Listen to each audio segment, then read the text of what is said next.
If you are running the London Marathon this year, you need to check this video out. Why? Because in this video I'm going to be telling you everything that you need to pack in your race day bag.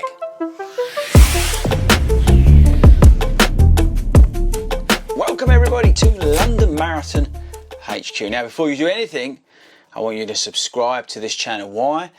Because we do loads of running content on here, including stuff about the London Marathon. There's going to be a race day vlog, I'm running it, but there's loads of other stuff on this channel, running related, shoe reviews, kit reviews, all that sort of stuff. So make sure you subscribe before you leave me today. Now this is a video for everybody who's doing the London Marathon, but also maybe you're doing another autumn marathon, or maybe you're watching this in the spring, you're doing a marathon. There's going to be some ideas here on the sort of bits and bobs that are sort of essential to pack in your race day bag.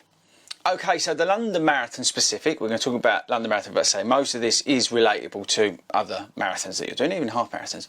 But have changed, London Marathon have changed back to pre-COVID in terms of what they're doing for your race day bag. Now in the pandemic you had to go XL, give them your bag, all that, catch COVID and then all that sort of stuff, and then go and do your race. You didn't have a bag on the day, it was there when you crossed the line. But they've gone back to sort of what they did before. So what does that mean for you? Now what that means is you're going to turn up to the XL centre, you're going to get your bag, you're going to get your number, and then you're going to be given a bag. Now on that bag you're going to be able to stick a number. Now this is a similar bag, okay, right? So this is the bag from the Big Half. It's the same company, London Marathon Events, and you have to stick your number on there. Then you have to put all your bits in this bag that you're going to need on race day.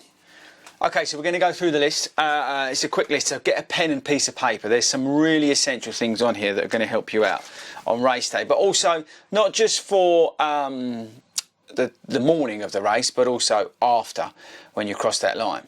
Okay, so the number one important thing that you need to put in that bag, it is the first thing that you put in that bag, is this.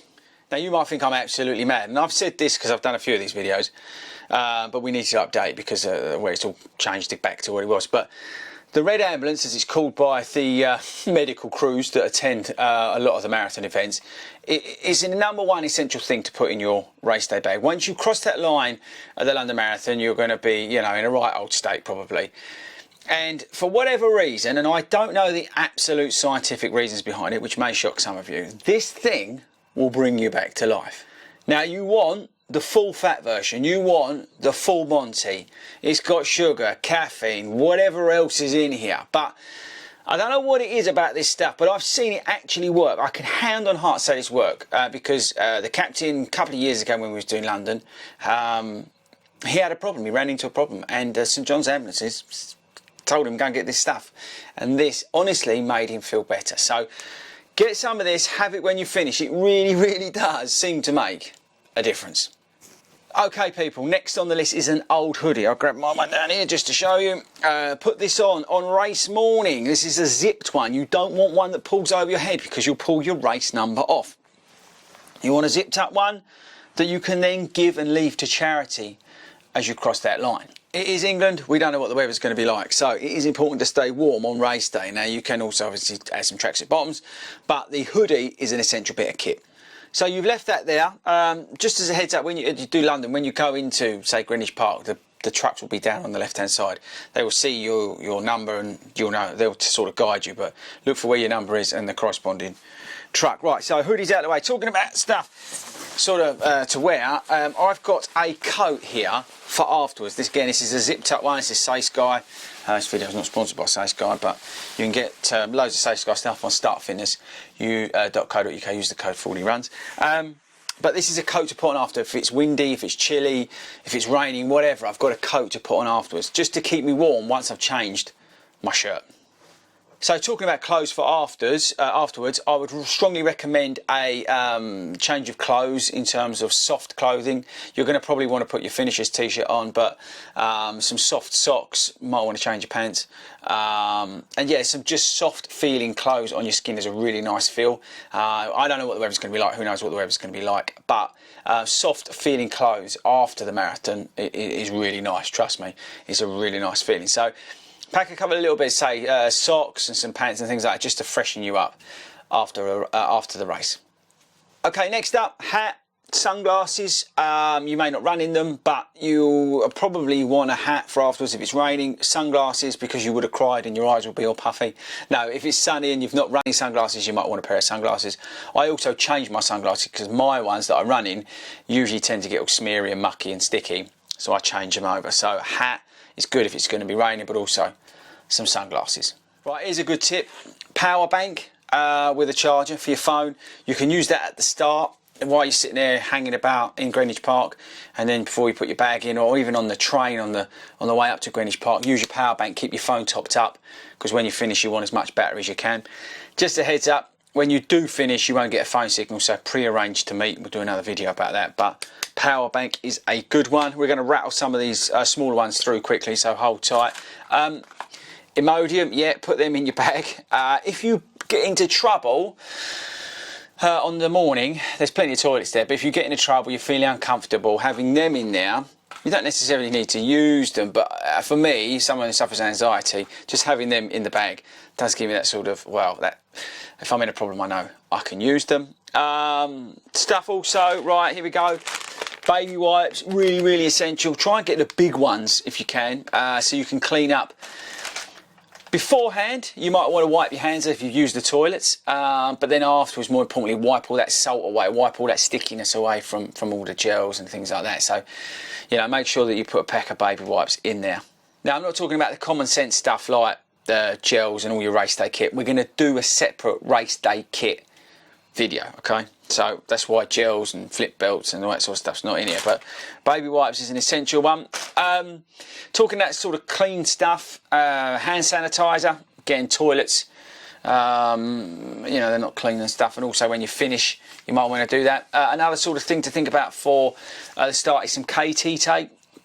This stuff's really, really good. You can put it over your nipples, but I don't know, for whatever reason you get a blister just walking up Greenwich Park Hill, you can cut some of that and put some of that on. That's also a good thing. Suntan lotion, but get the spray, so you're not putting like all like greasy stuff on your hands. Get the spray that you can just spray on. It's important to use suntan lotion. I'm still peeling on my nose where I got burnt on holiday, and that's not good, so make sure you're using suntan lotion.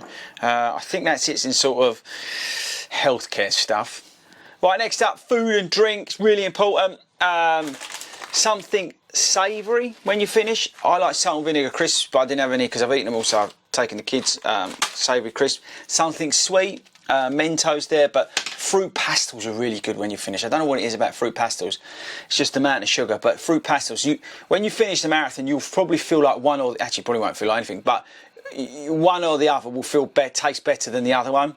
And usually what they put in the bag, finishing bags, is absolute toot. So have some either salt and vinegar crisps or something like fruit pastels.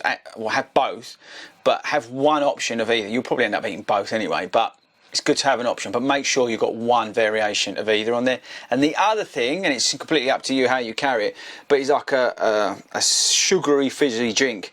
I wouldn't recommend putting a can. I'd also recommend again going for like a bottle like the Coke, but I would, you know, go for a fizzy drink as well. Something a bit fruity other than the Coke.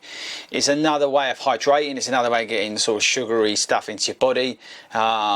Yeah, so I've always found putting an extra sugary drink, it could be Lucozade Sport, whatever, into the bag does help. Now a little tip, poncho or black bag at the start. Black bag you can sit on if it's raining, or a poncho you can sit on when it's raining. I've got these on Amazon for like £3 a pack of these. But if it's raining on race day, you've got your hoodie on, then you put that over the top, start the race, tear it off, leave it on the side, someone will pick it up. But these are great staying dry at the start, and also if you don't use it at the start, but if it's going to be showery or rainy when you finish and it's like heavy rain, you can put that on as well. Right people, two more things, stand by. These bad boys, sliders. Don't spend 80 quid or whatever they are on a recovery, Ufus and all that. You don't need them. Just go to Primark or Lidl like I do, buy a £3 pair of sliders and wear them afterwards. It will be, apart from the Coke, the sort of best thing that you put in that bag. Now the last little thing I'm going to put in this year, and I wouldn't necessarily recommend it to you, it's not paid, I bought this myself, is some of this Pure Sport. It's the CBD. Is it CBD? Yes, CBD. And it's like a muscle cream paste sort of thing. Not only does it smell awesome, but it's a really, for me, it really works on my legs and calves. So I'm going to be putting some of that on after the race. Right, that's it, people. I say this is not a kit, you know, what I'm wearing on race day video. This is what to pack in that bag. Get it all in that bag, and then when you pass it over to the awesome volunteer at the start, you've got a bit of everything ready for when you finish. Now, if there's anything I've missed off, let us know in the comments. If you've done the London Marathon or another marathon and you think there's something else they need in their bag, stick it in the comments, people. Put it down there and help somebody else out. Right, that's it from me. Good luck. If I don't speak to you between now and then, just enjoy it, smile, remember why you're doing it, and do something awesome.